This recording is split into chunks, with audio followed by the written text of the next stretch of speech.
The Chimeran threat began in Russia. The origin of the virus is unknown, but its effects were devastating and swift. In the 1930s, reports of biological experiments began leaking out of Russia. Then reports of villages destroyed overnight. Then entire cities. We feared the Russians had developed a weapon of unparalleled power. The truth was far worse. The Chimeras stayed sealed within Russia for over a decade. Then, in 1949, they launched an attack that overwhelmed all of Europe in a matter of weeks. For several months, we thought England was safe. But in October of 1950, the Chimera burrowed under the Channel. We had prepared for them, but in 3 months' time, the war was lost. We abandoned the cities to the Chimera and retreated to scattered military bases and outposts. The Chimera had won. On July the 11th, 1951, the Americans launched an assault on the eastern coast of England. On the second wave of that assault was a sergeant named Nathan Hale. The actions of that soldier have become a matter of both scrutiny and myth. What follows are the known events of his life, from July 11th to July the 14th, the day he was last seen.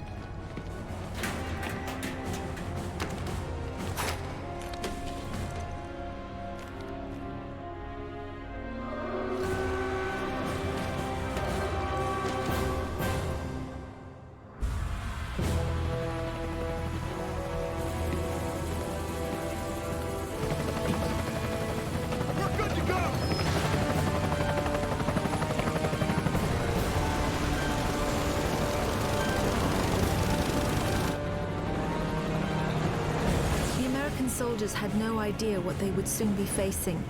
The US government had sealed its borders in 1950. Radio waves and newspapers became state property. Only the highest levels of their government knew the truth. The operation was an exchange. The Americans were bringing supplies and tanks into York. We were giving them our one secret weapon, something we could offer that they couldn't build themselves. I was the commander of the convoy team that was to meet the US soldiers. We were ambushed in Manchester on the way to the rendezvous. There was no way to warn the Americans. They were on their own in York, fighting an enemy they knew nothing about. We never learnt exactly what happened there. All we know is that Nathan Hale was the sole survivor. Go! Go! Go!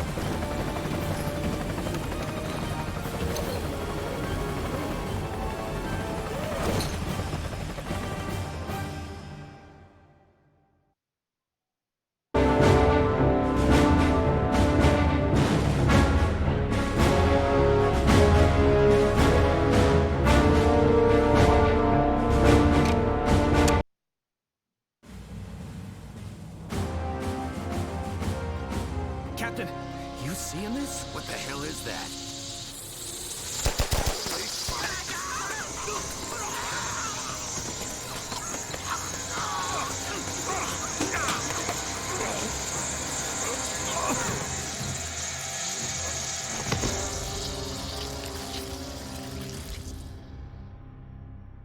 No one knows exactly how Hale was infected by the Chimeran virus. Our only clue is a journal entry recovered from the body of a US medic.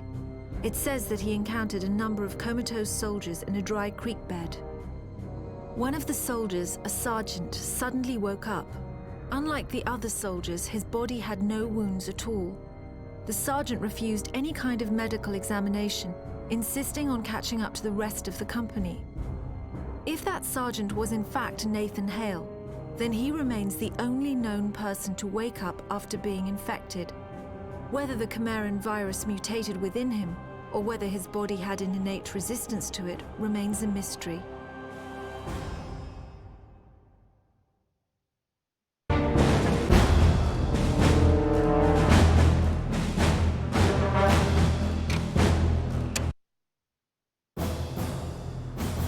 The Americans regrouped at an abandoned bus depot in southeast York. Under the command of a Captain Winters, they staged a daring tactical offensive. The Chimera had begun to close in on their position. If the Americans could secure the site, they would have a perfect landing zone, and the battle would tip in their favor.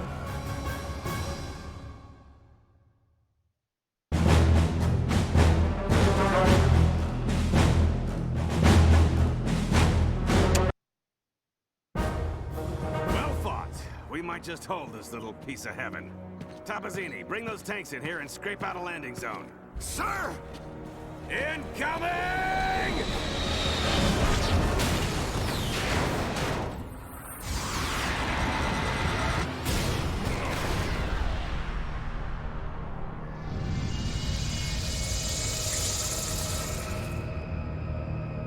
We know from the craters that the Chimera ended the battle by launching spires. There is no defense against a spire attack. By the time you see them in the air, it's already too late. After impact, the spires release swarms of crawlers. Literally thousands of them can come from a single spire. Whole cities have been infected in minutes. After the crawlers have done their work, the Chimeras send in carriers to collect the dormant victims. The role of the carriers is to transport infected humans to conversion centers. It's at these locations that the Chimeran creatures are born. Hale was brought to a conversion center in the town of Grimsby. My convoy team and I were imprisoned at the same location.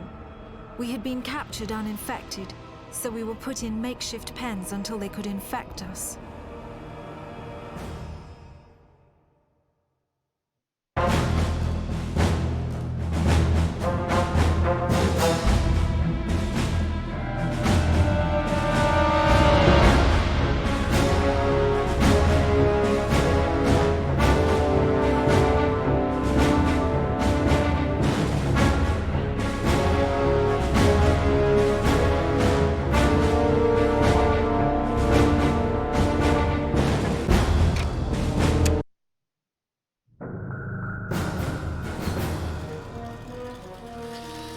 Oi, mate!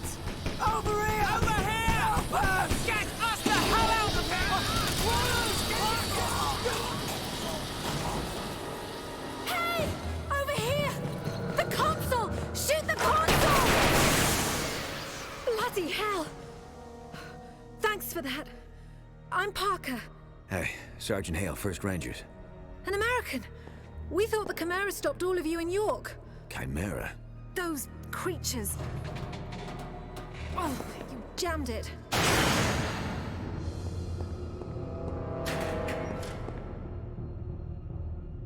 I'm sorry, Hale.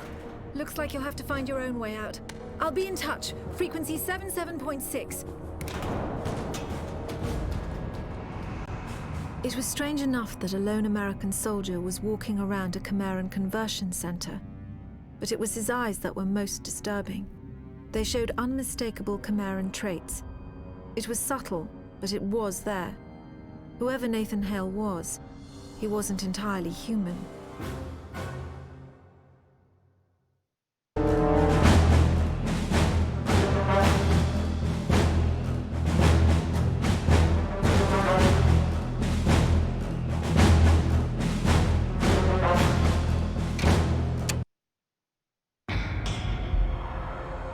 The conversion center was built on top of an old fish cannery.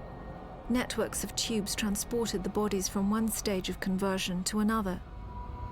Once humans are infected by the Chimeran virus, they fall into a coma. The virus begins changing their bodies from the inside out, eventually turning them into one of the Chimeran creatures. The conversion centers simply speed up the process.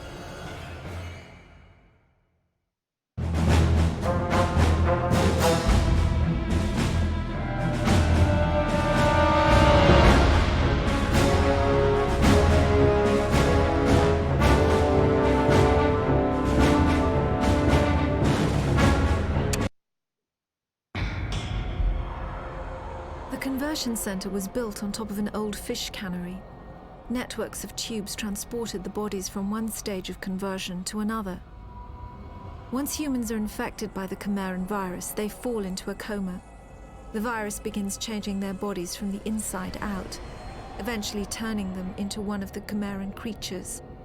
The conversion centers simply speed up the process.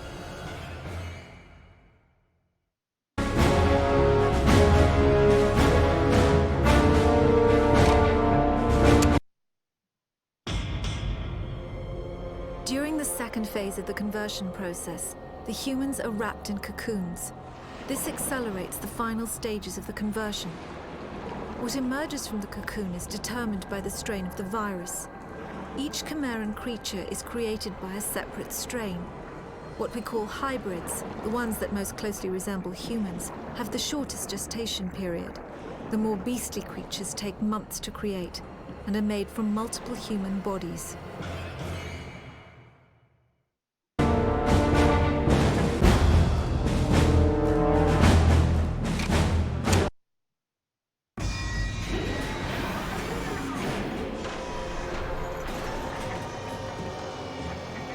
The final stage of the Chimeran conversion process is known as the birthing chamber. The cocoons are opened and new Chimera are born.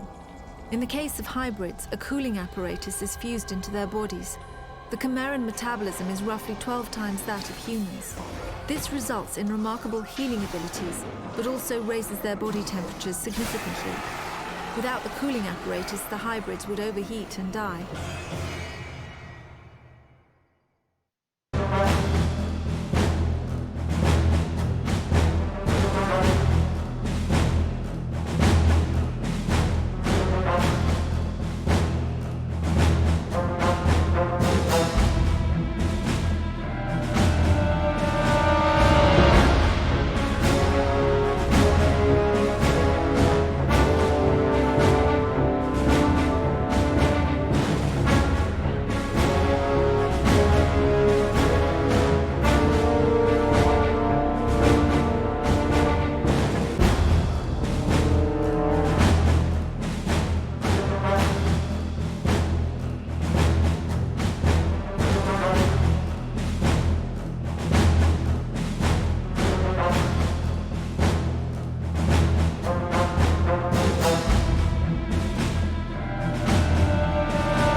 I was able to make it to the surface and summon a rescue.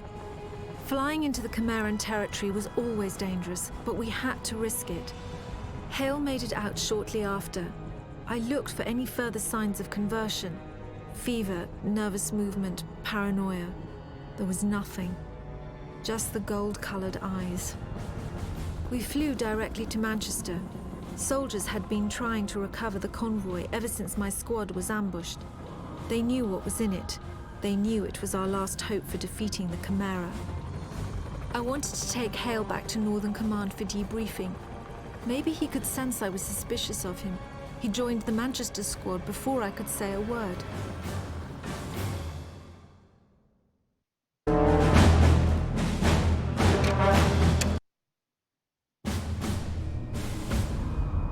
The convoy was stranded on the west side of Manchester.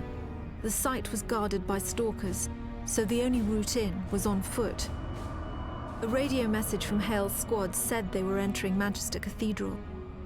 The cathedral was a field hospital during the war. It was abandoned in a hurry and still had some supplies and ammunition. Unfortunately, it was also a breeding ground for some of the lower forms of Chimera.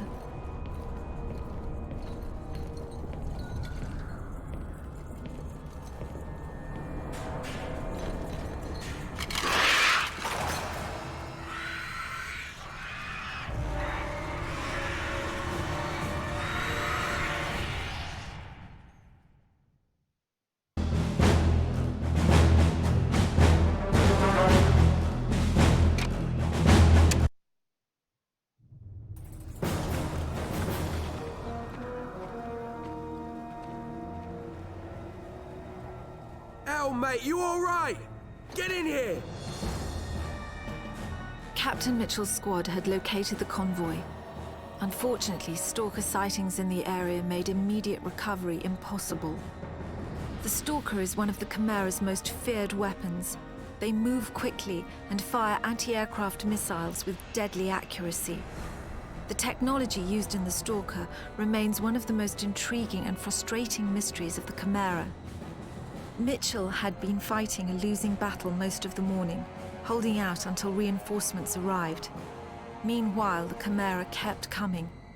To everyone on the ground, it seemed the convoy was all but lost.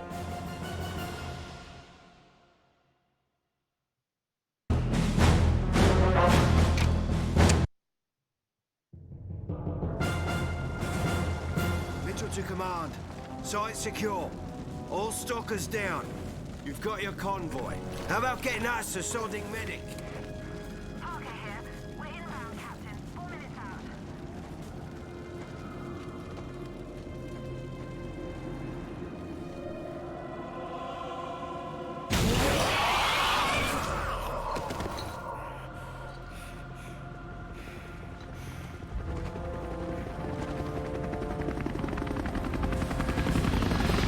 I picked up Hale after the mission. I had seen him approach the containment cell on the convoy. The cell had 14-inch lead walls, but even so, given Hale's condition, I didn't want him anywhere near it. With the stalkers gone, we were able to airlift the cell back to Northern Command. The exchange with the Americans would have to wait. We were about to execute a very risky offensive operation. The Chimera had been using a network of underground tunnels to attack undetected. The tunnels formed a nexus in Nottingham, and if we sealed them off, we would at least briefly have the upper hand.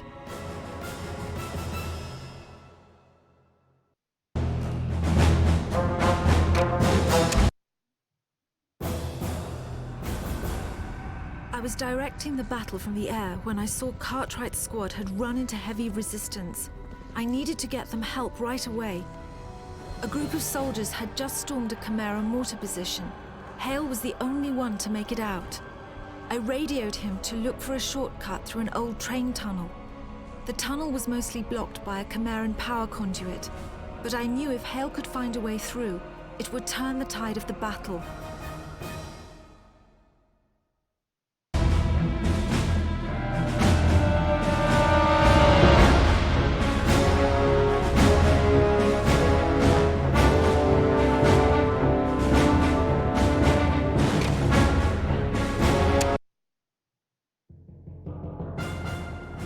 Lieutenant Cartwright, sir. If you've come looking for a fight, you've found the place. It seems the Chimera are up to something more than just digging tunnels. Say, look here. Who brought the yank? By that time, word had already spread about what Hale did in Manchester. However, Cartwright wasn't the type to be easily impressed, especially by an American. Cartwright's team had found something suspicious. Instead of just making tunnels, the Chimera were digging something out of the ground. At the time, we passed it off as just another Chimeran mystery. Our priority was to seal off the tunnels.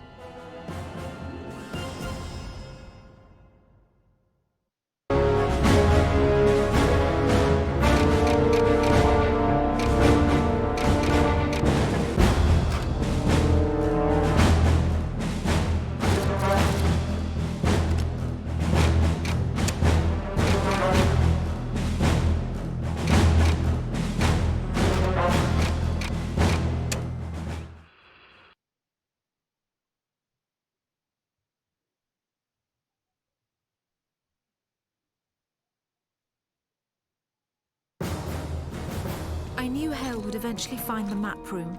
Everything we had learnt about the Chimera in the past 2 decades was in there. We had maps of the Chimera invasion spreading through Russia, autopsy records of Chimeran creatures, charts of the death tolls across Europe. These were numbers we didn't even disclose to our own soldiers. There were files that showed the progression of the Chimeran virus in humans. In over 6,000 cases, there were no records of any form of human resistance. There were also detailed schematics of our specimen tank and what was in it.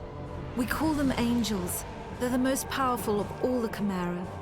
We believe the Angels control other forms of Chimera via some form of telepathy. For all I knew, this one was already controlling Hale.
I'd almost given up hope of him surviving when I saw Hale coming up in the lift. I could tell from his face that he had found the Angel. There was no point in asking. If he was alive, then the Angel was dead. Hale was starting to show more effects of the conversion process. His movements had the unnatural quickness of the hybrids. Judging from the bullet holes in his uniform, he had acquired their healing capabilities as well. We had tracked the Chimera leaving Northern Command to a gorge in Somerset. Cartwright led a squad of soldiers after them. It had been 2 hours since he had reported in. Hale volunteered to go after them. I expected he would locate Cartwright. There was no way I could have imagined what else he would discover in that gorge.